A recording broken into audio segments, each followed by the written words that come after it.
right. Good evening, everyone. Thank you for being here. As you know, I always start out with thanking you for your coverage because it has made a difference and continues to make a difference, so thank you. It's a great day here as we get to tip off the 2025 AT&T WNBA All-Star Game. Thrilled to be here in Indianapolis, a city that clearly has been buzzing with basketball energy these past few seasons. So I wanted to extend a heartfelt thank you to Herb Simon and Steve and the Simon family, Mel and Kelly and the entire Indiana Fever organization. Their passion and commitment has truly made this All-Star experience unforgettable. So, and this wasn't, everybody was involved in a ton of planning around this. Our players, the fans, everybody who loves this game. I want to thank our amazing partners, our All-Star title partner, AT&T, also the presenting partner for WNBA Live, Panini. I actually just came from there, and the energy, I was just so impressed. It was incredible. I think it was our best yet. This was an idea a few years ago that was just kind of on the cutting room floor almost, and we've really brought WNBA Live to life as an incredible fan fest. Also grateful for our WNBA changemakers, AT&T, Ally Financial, our newest changemaker, CarMax, Deloitte, Google, and Nike, and all of our partners that hosted activations throughout this week. They continue to really help us grow the game in powerful ways, and very grateful for that. Last night, Starry's three-point contest and Kia Skills Challenge I thought were great. At least my mom kept texting me, this is so exciting, from home. And I want to congratulate, Sabrina on capturing her second three-point contest title, scoring 30 points in the final round, as you saw. That was the second most in our WNBA three-point history, second only to Sabrina's 37 in 2023. And I want to shout out Natasha Cloud on her Skills Challenge victory, my fellow Philadelphian. A thrilling buzzer beater to take home the win, and remarkable performances for Sad and Tosh, and proud of them. And tonight, the best of the best will take the floor in a showdown between Team Clark and Team Collier. But just congratulations to these incredible players, what they're doing night in and night out. What an outstanding group. And this matchup will feature MVPs, champions, veterans, rising stars, and rookies. A clear display of the depth and talent in our league. The three rookies you'll see tonight, Paige, Kiki, and Sonia, the most rookies featured in the All-Star game since 2011. So as I was calling them to invite them to be, or to tell them they were named as All-Stars, I did not realize that three at three since 2011. So the future of the league looks bright. I also want to acknowledge a special story with Kayla Thornton. In her 10th season, Kayla becomes the first All-Star in Golden State Valkyries history and the first player to represent an expansion franchise in their inaugural season since 2006. So a phenomenal achievement, and she is playing in her first All-Star game. So we're in for quite a game tonight. You saw our format changes, and off the court, I continue to be inspired by the impact we're making. We did use All-Star for social impact, hosting various activations and activities. We had a WNBA Changemaker Day. We had more than 300 volunteers participating in a very impactful day at the Indy Motor Speedway. That was kind of fun to be over there. We had Basketball Without Borders, other youth activations. We launched our first ever WNBA HBCU intern program presented by Mayel. 6 outstanding interns representing various HBCUs joined us for this week for a hands-on, behind-the-scenes experience of what it takes to put on an event like All-Star. And then earlier this season, we debuted Line 'Em Up, a new initiative that I'm extremely proud of because it's a campaign aimed at bringing the W closer to local communities by painting the WNBA three-point line on parks across the country.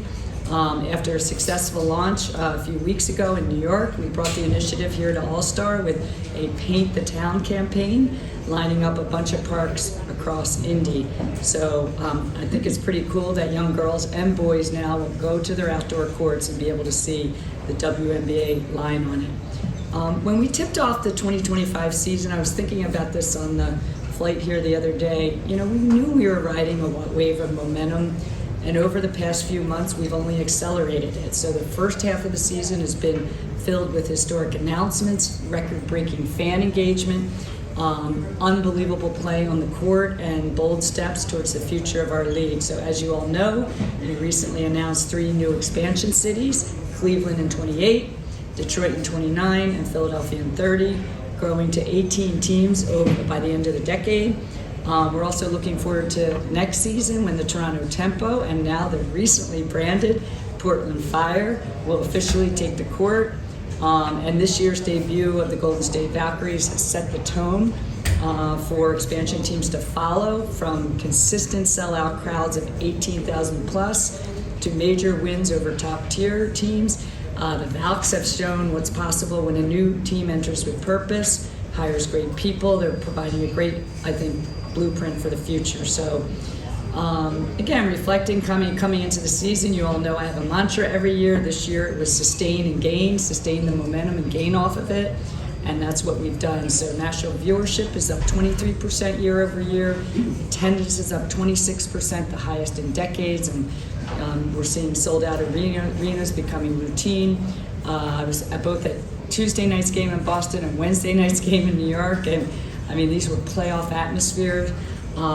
Merch sales have shattered previous records, up 40%, driven obviously by rookie sensations coming in this year and veterans. And All-Star voting presented by Ally, one of their first activations with us, doubled from last year, up triple digits, 100% plus, with millions of fans making their voices heard during our All-Stars. And so we're really proud. When I landed at the airport, I mean, it's been my dream for an airport to be branded the WNBA, and when I landed here at the Indy airport, my dream came true. There was a ton of branding, as you saw as well.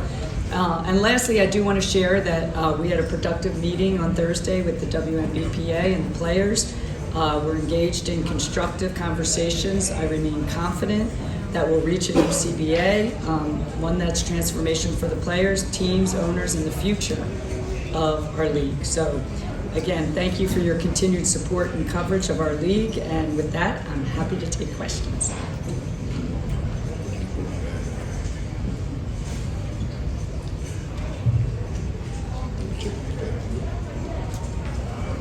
Hey, Cathy. Doug Farmer with the AP. Two-part question. The first one is just, can you talk about the growth of the All-Star Game? Since this, as you said, your prime time here seems to be the biggest one as far as activations and fans and such.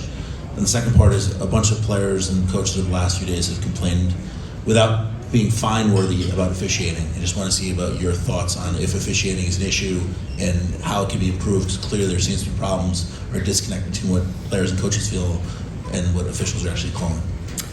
Sure. Obviously, the growth of All-Star has been part of our strategy, is to really put on a elite, top-notch sports media and entertainment weekend. And I think we've really gotten close this year with kind of all cylinders. Again, thanks to the Indiana Fever and the Pacers organization for putting on such an outstanding weekend. So I'm really proud, and if you look no further than tonight, last night, and WNBA Live, to give you that. But it was a lot of the events around it too. A lot of our partners really are believers in our league. They're supporting us both financially and from a marketing and a branding. And I mean, again, I talk a lot about these corporate partners, but they're so important. Our media partners so important to our success as we go forward. On the officiating, we hear the concerns, we take that input. Every play is reviewed. We spend hours and hours and hours. Obviously, we use that then to follow up with officials, training. Consistency is important, I think. I think some people observe our game versus other basketball formats are that there aren't a ton of fouls called, but I realize consistency is the name of the game. So I think it's something we definitely, Doug, look at and evaluate, and there's an independent evaluation of our officials. There are ramifications. It's something we need to continue to work on. And as our game has evolved, so does our officiating. So we're on it, and I know as a fan of sports for 60 years now, I know that no one's ever happy with officiating. All sports deal with it, but we're working hard to make sure we're putting the best product out on the court, and our officiating then follows that. Kathy, next question, row 2 in the center. Hi, Kathy. Howard Bentall, the Nets. Good to see you. Two kind of housekeeping things. One is, obviously, there is an expansion draft that's going to come up soon, ahead of 2026, and to think about the order in which it happens, I'm wondering how much the CBA, your hope, is signed before there's an expansion draft. Obviously, there are a lot of teams, who are very curious about sort of how that process will work. And just related to it, a lot of the conversation extends beyond just expansion to also questions of roster size. It's similar questions in the minds of many teams. Just if you take me through whether you think 12 is sort of a sustainable way going forward. Yeah, on the first, obviously, we'll work through the expansion draft rules because it is something that is collectively bargained. So we hope that the collective bargaining process will be finished, and then we'll have an expansion draft, a 2-team expansion draft, as you know, with both Toronto and Portland. So on roster sizes, certainly it's something we'll discuss with the Players Association. That's also collectively bargained, so that is certainly on the list as well. Again, we're in listening mode back and forth. There's a process we're going through to listen to all the priorities of the owners, priorities of the players, and kind of make sure that we're addressing all of those and as we look to the future of this league. Kathy, next question to your left in the front row. Hi, Kathy. Alexa Philippe, ESPN. When talking with players yesterday about how that meeting on Thursday went, some felt that there was no progress made. Some felt like there needed to be greater urgency to make sure a deal could get done by October. Would you agree with those characterizations, or where would you say things need to go from here, especially since it seems like there's no in-person meeting scheduled moving forward? Yeah, there are meetings scheduled moving forward, by the way, but in person. Again, I want to call it constructive. We had candid dialogue, and this is part of the process. When I first joined the league, actually 6 years ago on Thursday, I was 4 days in the job, and we had our first collective bargaining meeting at All-Star. So I actually think we've had a bunch of meetings already, and I appreciated how many players came to the meeting. I thought that was great. Communication's important, and having that meeting, being at the table was important with that scale of players. And I would just say we've been through these negotiations many times. This is only my second one, but my team has been through many of them. And I just want to say I really respect the players. We're listening. They're listening to our owners. And we're kind of in the middle as the league trying to make sure we're setting this league up for success for decades. And that's the goal, to have a fair CBA for all. I want a lot of the same things the players want. I said that last time too, and it's not changed. But we also have to have a process where we go back and forth, and that's where we're in the process. So I'm, again, still really optimistic that we'll get something done, that it'll be transformational, and that next year at All-Star we'll be talking about how great everything is. So, but obviously there's a lot of hard work to be done on both sides to get there. Kathy, next question, row 2 in the center. I'm thinking with the Athletic, just following up on that real quick. I mean, one, do you expect a deal to be done by October 31st? And two, regarding the schedule, is it necessary for the WNBA to expand the schedule? And what is kind of the ideal number of games in your mind, or footprint for the schedule? Yeah, good questions. Last time I think we got the CBA done mid-January. I think it was actually January 15th or something like that. Obviously, I have confidence we can get something done by October, but I'm not going to put an exact date on it because we're in a good place and we're going back and forth, and there's a few remaining issues. We can extend dates here and there. Obviously, we want to have an expansion draft, a free agency period, everything before the college draft by the time the March Madness gets over for the women's game. But would we like to get it done? Yes. Does it have to be done exactly on that date? We've got some room to continue negotiations if we're close at that point. Your second question was?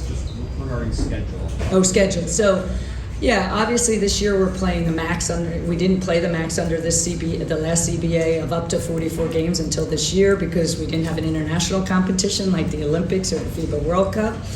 And so as we go forward, obviously, we're looking at the growth of the league, we're looking at 18 teams, we're looking at a variety of things around could we play more games in our footprint, but again, every other year, we do have this international competition. We'll have the Olympics in 28, we have the FIBA World Cup next year, and that's placed around Labor Day week, let's call it. So, we're trying to look at footprints, and it's unfortunately can't be consistent every year because of these international competitions, which we want to support, because now not only for our USA women's national team, who will be going for their 9th consecutive gold medal at the Olympics in LA, but also we're now over 20% players born outside the United States who are playing for their international teams. So we want to make sure we're trying to fit our footprint in so that we can support those international competitions, but also have a season worthy of where we are today as a hyper-growth league. So we're trying to strike that right balance from that perspective. And again, scheduling is always a Rubik's Cube when you're dealing with arena availability, broadcast windows, international competitions, and things like that. But I think you'll see us, want a consistent footprint going forward. And, when there's international competition years, it'll be a little different. Kathy, staying in the center of the room, row 3. Front Office Sports. Hi, Kathy. When you talk about a CBA that's best for the league, that's best for both sides from the league's perspective, why up until this point has the league been unwilling to propose a revenue sharing system that allows the players' salaries to grow with the league? Why the fixed rate? Well, that's not accurate.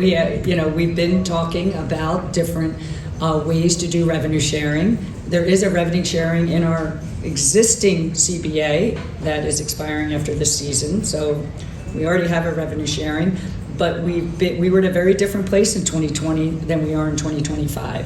So I think you'll see the revenue sharing be a much more lucrative one as we go forward, because we're in a better place, quite frankly. So I think, again, that's why I'm so optimistic that we're going to do something transformational here, because we want the same things as the players want. We want to significantly increase their salary and benefits while balancing with our owners their ability to have a path to profitability, as well as to continued investment. You see, tens of millions of dollars being invested in practice facilities and other player experience by teams, and we want to strike the right balance between those two so that can continue, because that's helped our hyper growth.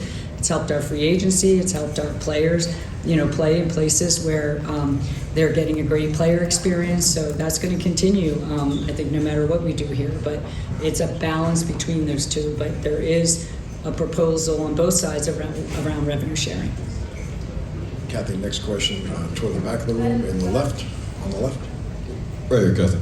Hi, Kathy. Randall Williams, Bloomberg News. In your time as commissioner, you've negotiated multiple media deals. You've added a ton of new partners. You'll be at 18 teams by 2030. The CBA is obviously the next step in that.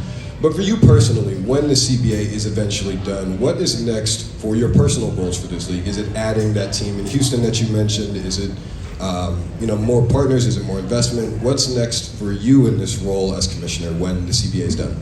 Yeah, I would say we have entered this period the last 2 years, what I call hypergrowth. We're not going to be in hypergrowth forever. No company ever is.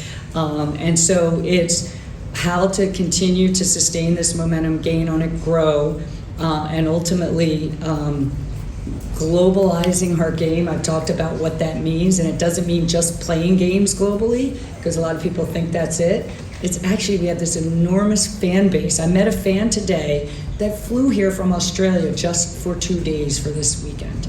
And she's obviously a super fan. How do we get more people engaged with the WNBA globally? Because I think we're really strong domestically now, and obviously we're going to be in Canada next year with the tempo.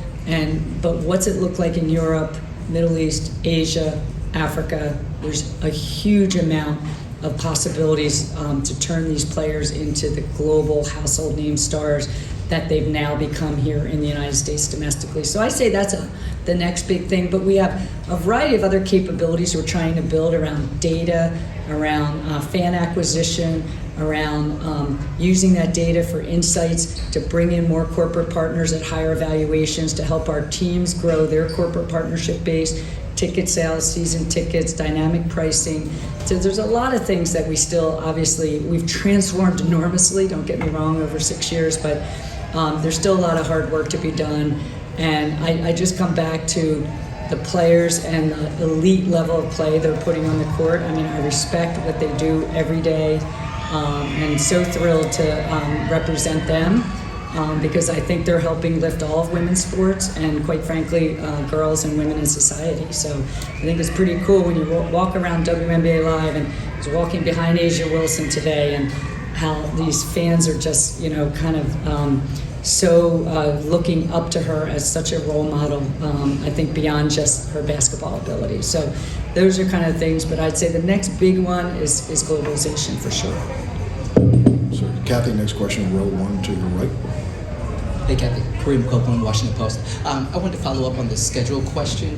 You talked about the footprint, and I'm curious, what's the thought about possibly expanding, going deeper into the calendar year as you add more games, or is it very much a priority to try to be as summer-focused as possible? Yeah, I mean, traditionally we've been May to October, kind of mid-May to mid-September, and then playoffs are about a month. We're going to a 7-game final this year, so that tacks on a little bit. And the way media looks at the value of media rights, they value the playoffs very much. So I'm glad we did that 7-game final, and plus it's just the iconic. You saw the NBA this year with that 7-game between OKC and Indy. I think there's a variety of things to look at. Again, next year, because of the FIBA World Cup, we may leak into a little bit of early November. We're still working through that footprint. But generally, I would expect still May to October. There's not much to do on the front end because of the college season, and the NCAA is such a big feeder of these amazing rookies, 3 of them now as all-stars, into our league. So I don't think there's much you can do on the front end. You can do a little bit on the back end. How many college football Saturdays do you want to go into? How many NFL Sundays do you want to go into? Although I would say, our fan base crossover isn't. That's why data is really important to look at what's our fan base crossover with those other sports. And then the NBA would be starting. We generally haven't overlapped with them on their front end or back end. So those are all things we're looking at as we think about what's the best footprint, what's the best number of games for the cadence of those games for our season. But I would expect May to October with maybe a little leakage into November in the near term, primarily next year because of the FIBA World Cup. Cathy, next question, row 2 in the center. Hi, Sabrina Merchant, The Athletic. You have 3 All-Stars here who are not able to play because of injury, and I'm wondering, is the rate of injury something the league is concerned about or researching at all at this point? Yeah, well, first of all, I think those 3 coming in towards the back end here right before All-Star totally understand why that's on the mind. I think the rate of injury is about similar to last year through the number of games we've played. Our game cadence is a little down this year in the first half of the season, and I think 2.5 or something like that. And it was a little higher last year, so we can't look at that. So looking at data, player health and safety, obviously number one, training, what they're doing in the off season, and things like that. Certainly something that we look at all the time. But I know there's been some very high-profile injuries, but our data would show that there's no significant increase in injuries through the same number of games as last year. All right, we have time for just 1 or 2 more questions. Cathy, all the way to the right.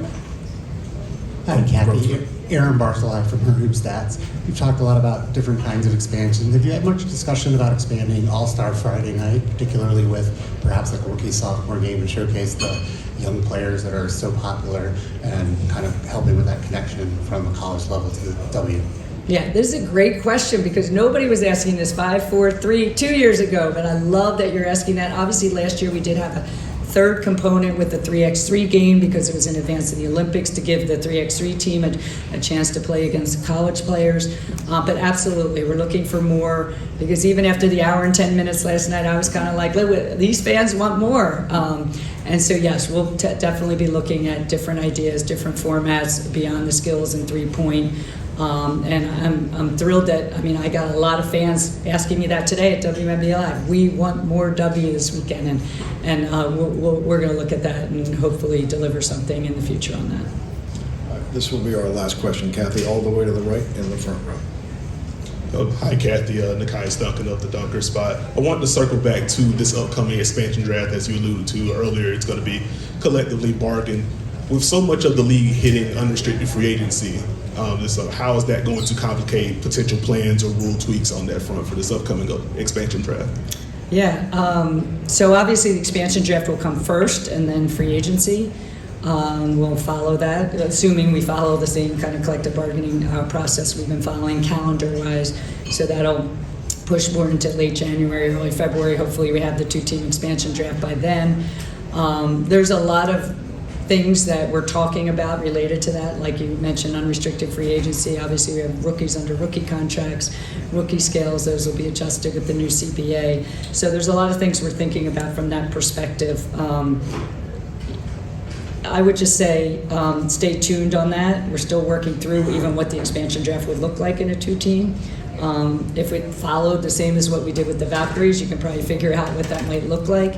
But for those that don't follow the league as closely, most of the league's veterans will be free agents in this period. They were obviously very thoughtful about how they thought about knowing that we were going to be in a new CBA by then. So it's going to be actually really interesting, I think, too. And I think players are going to have a lot of choice. And I tell every owner the player experience is going to be really important, especially for the top players who are going to want to pick where they go. And I think there'll be a lot of conversation, and I think it'll be really interesting to follow. But expansion draft should occur before that, assuming we stick with the same timing. So we'll know a little more after that expansion draft as to who truly then has the free agency status. Kathy, thank you. Thank you. Enjoy the game, everyone. Reminder to